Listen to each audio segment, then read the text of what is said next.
Hi friends, இன்னைக்கு நடந்து முடிஞ்ச டிவிகேவோட 2ஆம் ஆண்டு தொடக்க விழாவில் பத்திரிகையாளர்களை பவுன்சர்கள் தாக்கிட்டாங்க அப்படின்ற மாதிரி ஒரு பக்கம் நிறைய செய்திகள் வந்துச்சு. அண்ட் அவரு மருத்துவமனையில அனுமதி அப்படின்ற மாதிரி தகவல் வந்துச்சு. ஐயோ, அவருக்கு என்ன ஆச்சு அப்படின்றத பார்த்தா அவர் திமுக ஆதரவாளர் வேணும்னு நடிக்கிறாரு அப்படின்ற மாதிரி அவரு முதல்வர் ஸ்டாலின் அவர்களோட இருக்கிற மாதிரியான போட்டோ எல்லாம் வைரல் ஆயிட்டு இருக்கு. இன்னொரு பக்கம் பவுன்சர் எல்லாம் அடிக்கல, மீடியாவை அலோ பண்ணாத சைட்ல பாத்தீங்கன்னா உள்ள முயன்றதால அந்த கதவுல அவர் மாட்டிக்கிட்டாரு அப்படின்ற மாதிரி சில பேர் சொல்றாங்க. தென் இன்னொரு பக்கம் ஃபங்க்ஷன் உள்ள camera and mobile phone allowed இல்ல அப்படின்ற மாதிரி ரூல்ஸ் போட்டும் இவர் எடுத்துட்டு போக முயன்றதால இந்த மாதிரி ஆயிருக்குன்ற மாதிரியும் சொல்றாங்க. சோ இதுல எது உண்மைன்னு கண்டுபிடிக்கிறதுக்கே ஒரு புலனாய்வு டீம் வைக்கணும் போல. பட் அவர் இந்த போட்டோஸ்ல பார்க்க பாவமா தான் இருக்கு. சோ இது நிஜமா நடந்திருந்தா அது வருத்தம் தான். பட் பத்திரிகையாளர்களுக்கு அனுமதி கொடுக்கலனாலும் ஏன் அனுமதி கொடுக்கலன்னு கேக்குறாங்க. அனுமதி கொடுத்தாலும் இந்த மாதிரி இஷ்யூஸ் வருது. அண்ட் இதுல தற்செயலா இஷ்யூஸ் வருதா இல்ல வேணும்னே யாராவது பண்றாங்களா அப்படின்றது வேற தெரியல.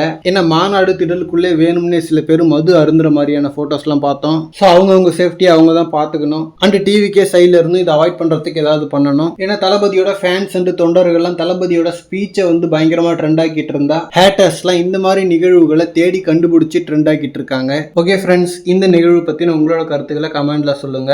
அண்ட் இந்த மாதிரி தளபதி பத்தின ஹாட்டான அப்டேட்ஸ்க்கு நம்ம ஜெய் ஃபுட் சேனலை சப்ஸ்கிரைப் பண்ணுங்க. தேங்க்யூ.